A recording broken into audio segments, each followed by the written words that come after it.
नमस्कार, मैं कविता भारती। आप देख रहे हैं खबरें न्यूज़ 24। आइए देखते हैं इस वक्त की खबर। सहायक पुलिस आयुक्त फूलपुर पंकज लवनिया द्वारा श्री बाजरग आश्रम देवली में वितरण किया गया वस्त्र।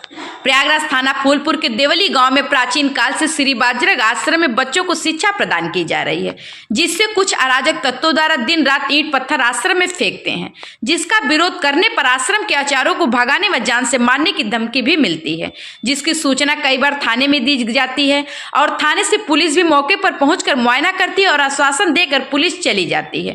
पुनः अराजक तत्वों द्वारा ईंट पत्थर चलाना शुरू कर देते हैं। आश्रम के आचार्य ने इसकी जानकारी तुरंत एसीपी फूलपुर को दी। उन्होंने मौके पर पहुंचकर आश्रम द्वारा बच्चों के लिए की गई वस्तु की व्यवस्था को सभी बच्चों को भेंट करते हैं और पूर्ण रूप से विश्वास दिलाते हैं कि आज से इस आश्रम में 1-2 सिपाही आएंगे, जिससे आश्रम के बच्चों को किसी प्रकार की समस्या नहीं होगी। वस्त्र पाकर बच्चे खुश हुए और बच्चों में खुशी का माहौल तब फैली जब एसीपी फूलपुर ने आश्वासन दिया कि इस आश्रम की सुरक्षा की जिम्मेदारी हमारी होगी। प्रयागराज से समरजा की खास रिपोर्ट। आश्रम में संस्कृत विद्यालय चलता है प्राचीन काल से। बीच में कुछ विडंबनाएं आई, व्यवधान आया और ऐसे ही चलता रहा। तो फिर से इसको जागृत करने के लिए सनातन धर्म को, अपने सनातन संस्कृति को, विद्यालय आश्रम तो था ही, इसको पुनरुद्धार करने के लिए हमने विद्यार्थियों को रखा। अब गरीब विद्यार्थी हैं, संस्कृत पढ़ने आए हैं, इनको ठंडी में वस्त्र आदि होना चाहिए हम लोगों को, तो भाई तो इसलिए विचारा है कि इनको वस्त्र आदि दिया जाए, इससे इनको ठंडी आदि से बचाव होगा। आश्रम में क्या क्या व्यवस्था है? आश्रम में व्यवस्था है यहाँ रहने के लिए, खाने के लिए निःशुल्क पुस्तक, कापी, भोजन, वस्त्र आदि सब प्रदान किया जाता है। बाकी वेदांग शास्त्र आदि की शिक्षा प्रदान की जाती है। ये जो सारी व्यवस्थाएं की जाती है जी, किसके माध्यम से की जाती है?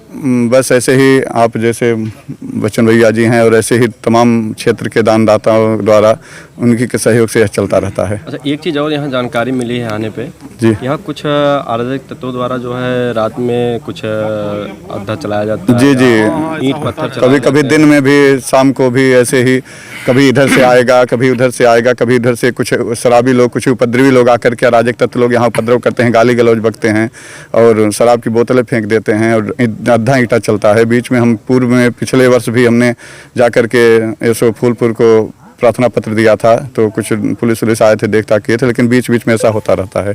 तो आपने अभी जानकारी मिली कि 2-3 दिन पहले ऐसी घटना हुई? जी जी जी जी जी। तो ये जो बच्चे यहाँ आपके आश्रम में पढ़ रहे हैं, अगर किसी प्रकार की कोई घटना हो जाती है, इसकी जिम्मेदार कौन होगा? और ये जो है इस घटने के बारे में आप किसको जानकारी दी है? हमने जानकारी ट्विटर पे भी ट्वीट किया था, शासन प्रशासन को टैग करके, और यशो को दिया था, सीओ को दिया था, पिछले साल भी, इस वर्ष भी मैंने दिया था।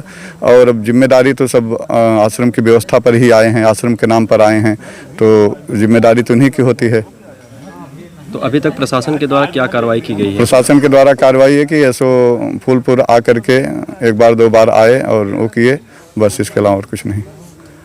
अभी एसीपी फूलपुर साहब ने आश्वासन दिया और उनके द्वारा आश्वासन दिया गया है कि हाँ अब सुरक्षा व्यवस्था की जाएगी, और उन्हीं के द्वारा, उन्हीं के हाथों से हमने वस्त्र, इनर, ऊपर नीचे का और स्वेटर आदि वितरण कराया बच्चों को, जो ऐसे ही आप जैसे दानदाताओं द्वारा प्रदान किया गया था।